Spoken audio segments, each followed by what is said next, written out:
পরীক্ষা দিয়ে পাস করে মাথা উঁচু করে সে কলেজে ঢুকবে, সে ফেলের অপবাদ নিয়ে কেন কলেজে ভর্তি হবে? একাধারে সবাইকে পাশের হার বাড়িয়ে দিয়ে উন্নতশীল দেশ বানাতে চান, সেটা আসলে হবে না। আমার শিক্ষা ব্যবস্থার মধ্যে এইটা ইতিবাচক ফল আনবে না নেতিবাচক ফল আনবে? কোনো প্রোগ্রামই আসলে ব্যবস্থা নিরপেক্ষ না, ব্যবস্থা সাপেক্ষ।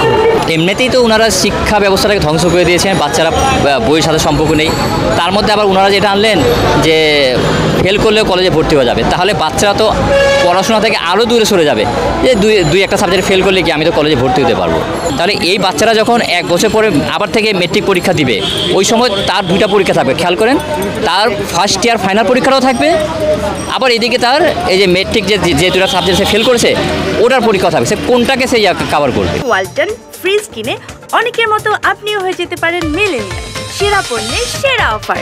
কাঠামোগত পদ্ধতিতে 1991 সাল পর্যন্ত ছিল যে কোনো স্টুডেন্ট কোনো সাবজেক্টে ফেল করলে সে রেজাল্ট আউট হওয়ার 3 মাসের মধ্যে সে ওটাকে পরীক্ষা দিয়ে সে কলেজে ভর্তি হতে পারত।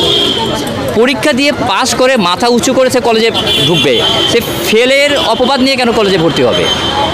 এটা তো মানে বাচ্চাদেরকে আরও পড়ালেখা থেকে দূরে সরে দিচ্ছে।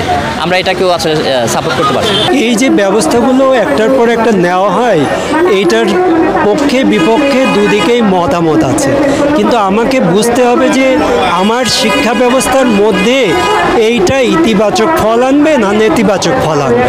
কোনো প্রোগ্রামই আসলে ব্যবস্থা নিরপেক্ষ না, ব্যবস্থা সাপেক্ষ। এখন অস্ট্রেলিয়া কিংবা ইউরোপের একটা দেশে যেভাবে কোনো ব্যবস্থা নিতে পারে সেটা তার সাপেক্ষে। আমার সাপেক্ষে এইটা যদি নেওয়া হয় তাহলে আমি প্রথমে অনেকগুলো প্রশ্ন করতে চাই যে 2টা করে ফেল করে কত শিক্ষার্থী? আপনার কাছে কোনো জরিপ আছে কিনা? আমরা যদি জিজ্ঞেস করি রাষ্ট্রের কাছে, তারা এইটা নিয়ে কোনো কথা বলতে পারবে না, কারণ এটা সিদ্ধান্ত দেওয়ার আগে তারা এগুলো নিয়ে কোনো অ্যানালাইসিস করে না, জাস্ট বলে দেয়। এই যে পাস ফেলের কথা যে বলা হচ্ছে, এটা অবশ্যই অনেক ইফেক্টিভ ফেলবে, যার কারণে সবাই তখন সমান হয়ে যাবে।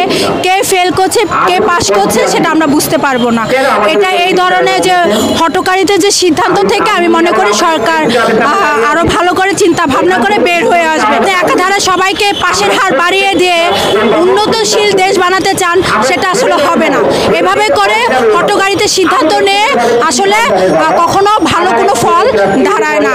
যেটা আমার সন্তানকে আমি এখন বুঝবো না কে আসলে কোন বিষয় ফেল করছে কোন বিষয় পাস করছে, হ্যাঁ সে তারপর কলেজে উঠে যাবে। এই যে বারবার বলা হচ্ছে শিক্ষণ খাতে, তার আজীবন শিক্ষণ খাতেই রয়ে যাবে। এটা কোনো শিক্ষা ব্যবস্থা না, এটা প্লাস্টিক পণ্য, এটা একটা বাহিরের ব্যবসা প্রতিষ্ঠানের। এই হচ্ছে সেই শিক্ষামন্ত্রী যিনি বলেন 40 ডিগ্রি সেলসিয়াস গরমে কিছুই পান না। যখন তিনি 40 ডিগ্রি সেলসিয়াসে কিছুই হয় না বলেন, তখন তিনি কিন্তু এসির মধ্যে বসেই এই কথাগুলি বলেছিলেন। তাই যারা শিক্ষা ব্যবস্থাটা প্রচলন করেছেন তাদের সন্তানগণ আগে থেকেই বড় বড় দালানের মালিকদের নিয়ে তাদেরকে আমেরিকা, কানাডা, রাশিয়ায় বসতি স্থাপন। ছেলেমেয়েরা এই দেশে পড়াশোনা